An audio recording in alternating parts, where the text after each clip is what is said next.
আসসালামু আলাইকুম, সবাইকে প্রীতি ও শুভেচ্ছা। আমি লুৎফর রহমান হাজির হয়ে গেলাম আপনাদের মাঝে। বর্তমানে শ্রীমঙ্গলের বধ্যভূমির এই পাশটায় আছি। তো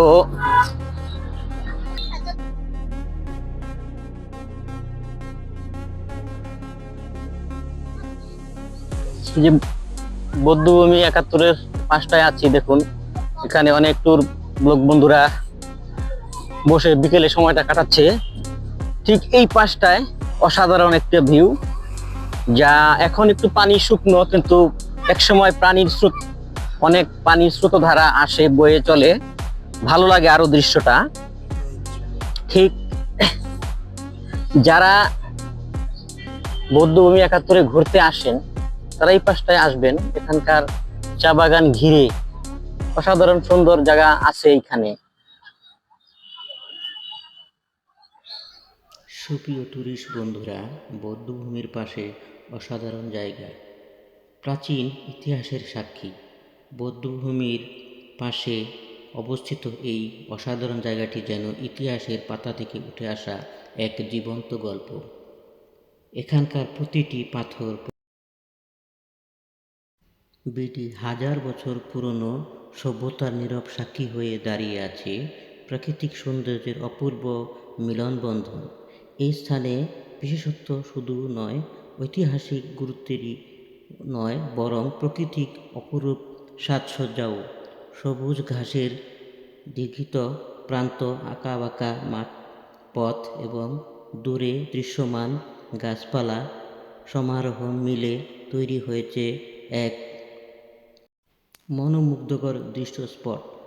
দর্শনার্থীদের অভিজ্ঞতা, এই জায়গায় আসা প্রতিটি দর্শনার্থী একটি অন্যতম অভিজ্ঞতা লাভ করেন এবং আধ্যাত্মিক প্রশান্তি। বধ্যভূমির নিকটবর্তী হাওয়া এখানে এক ধরনের আধ্যাত্মিক পরিবেশ বিরাজ করে। প্রকৃতির সান্নিধ্য, বধ্যভূমির নিকটবর্তী হাওয়া এখানে এক ধরনের আধ্যাত্মিক পরিবেশে বিরাজ করে। প্রকৃতির সান্নিধ্যতা, খোলা আকাশের নিচে প্রকৃতির কাছাকাছি থাকা সুযোগ, ইতিহাস অনুভব, প্রাচীন সভ্যতার স্পর্শ অনুভব করার এক বিরাট সুযোগ। সংরক্ষণের গুরুত্ব, এই অসাধারণ স্থানটি আমাদের প্রাকৃতিক ইতিহাসের একটি অমূল্য সম্পদ। ভবিষ্যৎ প্রজন্মের জন্য এ সংরক্ষণ অত্যন্ত জরুরি। স্থানীয় প্রশাসন এবং সংশ্লিষ্ট কর্তৃপক্ষের উচিত এই ঐতিহাসিক স্থানটি যথাযথ রক্ষণাবেক্ষণ নিশ্চিত করা। পরিদর্শনের উপযুক্ত সময়, বছরের যে কোনো সময় এই জায়গায় পরিদর্শন করা যায়, তবে শীতকাল এবং বসন্তকালে এখানকার প্রাকৃতিক সৌন্দর্য সবচেয়ে বেশি উপভোগ করা যায়। এই সময়ে আবহাওয়া অন্যতম থাকে এবং প্রকৃতি তার সর্বোচ্চ সৌন্দর্য দিয়ে হাজির হয়।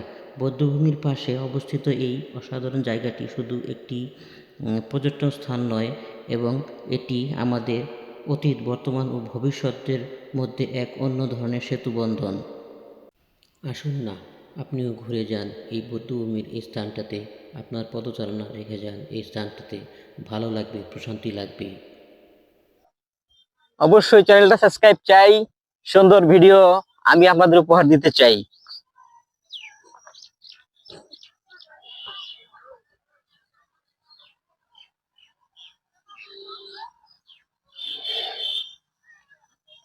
বন্ধুরা, চায় বাগানের টিলা বেয়ে নিচ দিয়ে নামছি, চলে আসছি বালুচরে।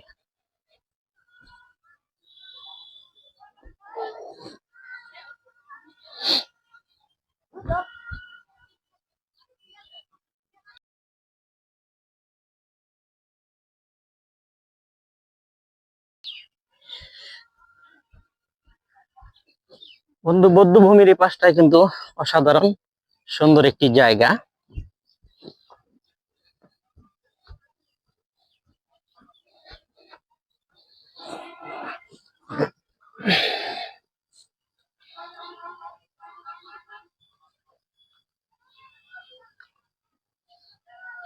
সূর্যি মামাটা ডুবি ডুবি যাচ্ছে বিকেলের সময়টা, অসাধারণ একটা ভিউ।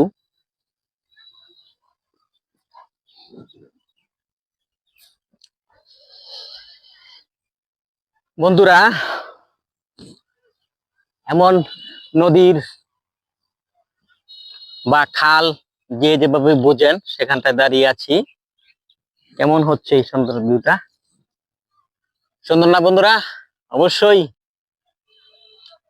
আসবেন, শ্রীমঙ্গলের এই সুন্দর জায়গাগুলি দেখে যাবেন। শ্রীমঙ্গলে এরকম অনেক অজানা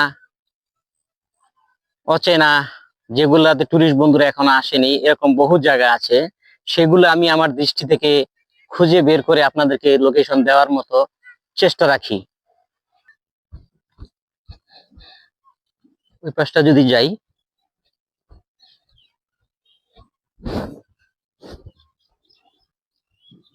এই যে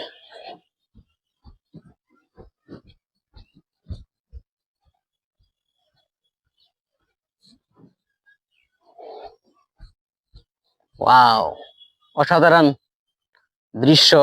এ পাশটা পানি, সুন্দর একটা খাল বিল এঁকে বেঁকে বয়ে চলছে, ওই পাশটা চায়ের বাগান।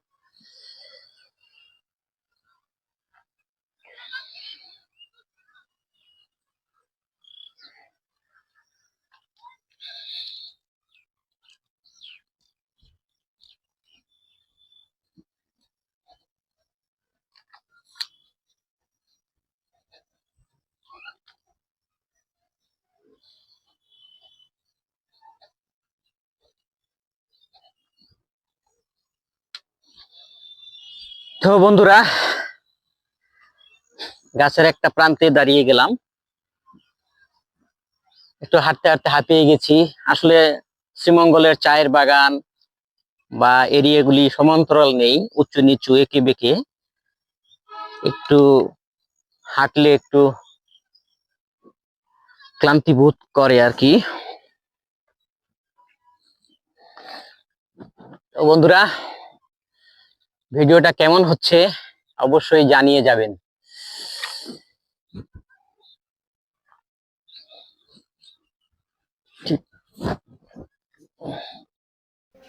বন্ধুরা, এই স্থানটায় ঘুরলে আধ্যাত্মিক প্রশান্তি, বৌদ্ধভূমির নিকটবর্তী হাওয়া, এখানে এক ধরনের আধ্যাত্মিক পরিবেশ বিরাজ করে।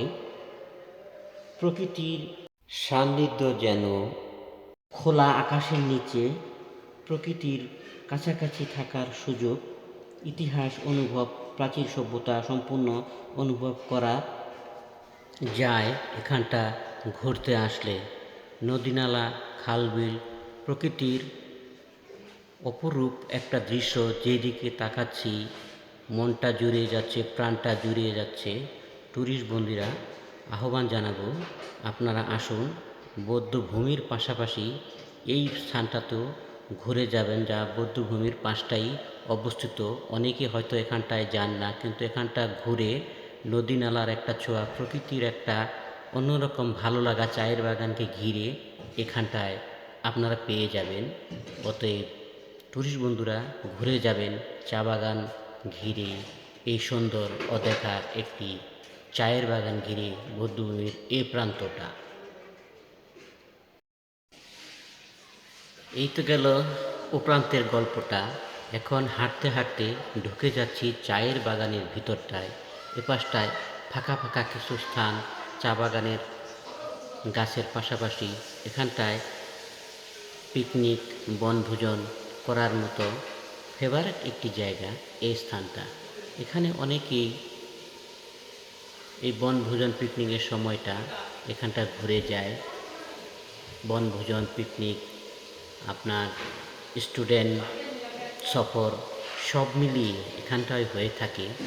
তো অবশ্যই যারা জানেন তো ভালো, আর যারা জানেন না, এখানটায় যদি আসা পড়ে আমার এই ভিডিও লোকেশন দেখার মাধ্যমে, অবশ্যই কর্তৃপক্ষর অনুমতি নিয়ে পিকনিক, বনভোজন, ঘোরাফেরা, শুটিং স্পট, নাটক, মিউজিক ভিডিও করবেন অনুমতি সাপেক্ষে, সেটাই সুন্দর হবে। ভিতর দিয়ে যতই হাঁটছি, এঁকে বেঁকে রাস্তা, উঁচু নিচু ছোটো বড় টিলা, অসম্ভব ভালো লাগার মতো একটা প্রকৃতি। চায়ের দুই পাশ বাগান ঘিরে এই সরু রাস্তা দিয়ে বেরিয়ে যাব এখন পুরোপুরি একদম মেইন রোডে। ঠিক এরকমভাবে লোকেশনগুলি আপনারা দেখে ঘুরতে পারেন। তো অবশ্যই যারা দূর দূরান্ত থেকে এই শ্রীমঙ্গল ট্যুরিস্টে ঘুরতে আসেন, শ্রীমঙ্গল চায়ের বাগান কেন্দ্রের আশপাশটায়, শ্রীমঙ্গল রেলওয়ে স্টেশনের আশপাশটায় অনেক ট্যুরিস্ট হোটেল আছে, অনেক ট্যুরিস্ট রিসোর্ট আছে। সেখানে আপনারা যদি কয়েকদিনের ট্যুর নিয়ে আসেন, থেকে একটা বাজেটের ভিতরে যে যার সাধ্য থেকে এই চায়ের বাগান এই স্পটটি ঘুরবেন। তবে শ্রীমঙ্গল বৌদ্ধভূমি যারা এসেছেন জানেন, তো ভালো। যারা আসেননি প্রথমত আসবেন, ঠিক এখানটায় এসে বৌদ্ধভূমি ঘোরার পরে স্থানটা ঘুরবেন। এই রোড ধরে, এটা হচ্ছে ভানুগাছ রোড, এখান দিয়ে আপনার হোটেল গ্র্যান্ড সুলতান আরও বিভিন্ন প্রান্তে যাওয়া যায় এই দিকটায়। তো এ পাশটাই ঘুরলাম, আপনারা ঘুরবেন, প্রথম সৌন্দর্যটা উপভোগ করবেন শ্রীমঙ্গলের বৌদ্ধভূমি হয়ে ঠিক স্থানটা এই পাশটা। যাই হোক বন্ধুরা, ভিডিওটা ভালো লাগলে সাবস্ক্রাইব করবেন, পাশে থাকবেন, উৎসাহ দেবেন। আরও সুন্দর প্রকৃতির ছোঁয়া দৃশ্য দেখাবো আমার দৃষ্টি থেকে আপনাদেরকে। অতএব সবাই ভালো থাকবেন, সুস্থ থাকবেন, আমার জন্য দোয়া করবেন যেন আপনাদেরকে ভালো কিছু উপহার দিতে পারি, এই আশা ব্যক্ত করে ভিডিওটা শেষ করতে চাচ্ছি। তো বন্ধুরা, আরেকটা কথা না বললেই নয়, শ্রীমঙ্গল ট্যুরিস্ট নগরী, ট্যুরিস্ট কেন্দ্র পরিষ্কার পরিচ্ছন্ন সবাই বজায় রাখবেন। যারা এখানটায় ঘুরতে আসেন, শুকনো খাবার, বিভিন্ন রকমের খাবার খেয়ে থাকেন, অবশ্যই খাবেন। অবশিষ্ট বর্জ্যটা একটা নির্দিষ্ট স্থানে ফেলে দেবেন, যেখানে সেখানে চায়ের বাগানের ভিতরটা ফেলে পরিবেশটা নোংরা করবেন না, সুন্দর রাখবেন। ধন্যবাদ সবাইকে। তো বন্ধুরা, কেমন হলো ভিডিওটা অবশ্যই কমেন্টে জানিয়ে যাবেন। তো আজকে ভিডিওটা শেষ করতে চাচ্ছি। সবাই ভালো থাকবেন, সুস্থ থাকবেন, চ্যানেলটা সাবস্ক্রাইব করবেন। আবার দেখাবো শ্রীমঙ্গলের অজানা আরো, চোখের দৃষ্টিতে হয়তো ঘুরি করেন, হয়তো জানেন না এখানে এমন সুন্দর একটা স্থান আছে। ঠিক এরকম অনেক স্থান বের করব আমি সবসময় এই চ্যানেলে শ্রীমঙ্গলের মানুষের কথা, প্রকৃতির স্থান, সৌন্দর্য, প্রকৃতি সব মিলিয়ে আপনাদের মাঝে হাজির হই। তো আজ এই পর্যন্ত, সবাই ভালো থাকবেন, সুস্থ থাকবেন, চ্যানেলটাকে সাবস্ক্রাইব করবেন। বিদায় নিচ্ছি, আসসালামু আলাইকুম রহমতুল্লাহ।